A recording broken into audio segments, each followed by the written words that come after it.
নমস্কার বন্ধুরা, আজকে আপনাদের রাগ অথবা ক্রোধ শান্ত করার কয়েকটি উপায় সম্বন্ধে আপনাদের জানাবো।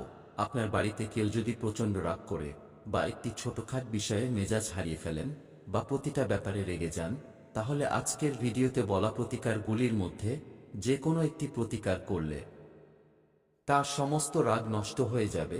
জ্যোতিষশাস্ত্র অনুসারে রাগের প্রধান কারণ হতে পারে মঙ্গল, সূর্য, শনি, রাহু এবং চন্দ্র।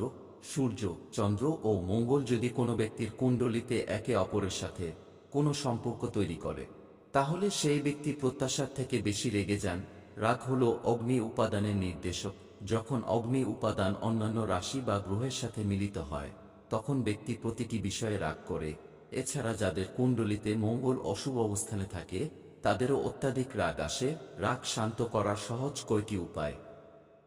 নাম্বার 1, প্রতিদিন সকালে ঘুম থেকে ওঠার পর প্রথমে পৃথিবী মাতাকে প্রণাম করুন। এছাড়াও বিছানা ছাড়ার পরে কমপক্ষে 15 মিনিট কারো সাথে কথা বলবেন না।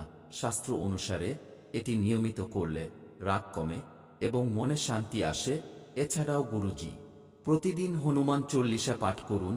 হনুমান চল্লিশা পাঠ করলে মঙ্গল শান্ত হয় এবং রাগ কমে যায়। নাম্বার 2, জ্যোতিষ শাস্ত্র অনুসারে রাগের সম্পর্ক চন্দ্রের সঙ্গে। জন্মকুণ্ডলিতে চন্দ্র দুর্বল হলে বা চন্দ্রের দোষ থাকলে মানুষ খিটখিটে হয়ে যায়। এই ধরনের ব্যক্তি সমস্ত বিষয়ে রাগ করে। এই ধরনের ব্যক্তিদের রাগ নিয়ন্ত্রণ করতে হলে রূপার আংটি বা লকেটের মধ্যে মুক্তা পড়তে হবে। এছাড়াও সোমবার রাতে কিছুক্ষণ চাঁদের দিকে তাকিয়ে থাকলেও রাগ ধীরে ধীরে কমে যায়। নাম্বার 3, চন্দনের গুণ হল শান্ত এবং আরাম দেওয়া। আযুর্বেদে ও ধর্মশাস্ত্রে চন্দনের অনেক উপকারিতা বর্ণিত হয়েছে। চন্দন সমস্ত শুভ কাজে পাশাপাশি পূজায় ও ব্যবহৃত হয়। জ্যোতিষ শাস্ত্র অনুসারে আপনি যদি খুব রেগে যান, তাহলে চন্দনের প্রতিকার আপনার জন্য উপকারী হবে। এর জন্য প্রতিদিন কপালে চন্দনের তিলক লাগান। এটি মনকে শান্ত রাখবে এবং রাহু দোষ থেকে মুক্তি দেবে। নাম্বার 4, রাগ নিয়ন্ত্রণ করতে প্রতিদিন সকালে স্নান করে ভগবান সূর্যকে জল অর্পণ করুন। একই সঙ্গে মহাদেবের পূজা করতে হবে।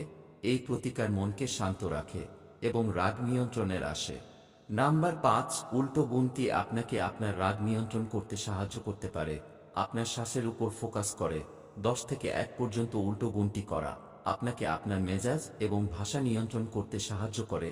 নাম্বার 6, একটু হাঁটলে রাগ নিয়ন্ত্রণ করতে পারবেন। অবস্থান পরিবর্তন পরিস্থিতিকে প্রভাবিত করতে পারে, যা রাগে তীব্রতা কমাতে সাহায্য করে।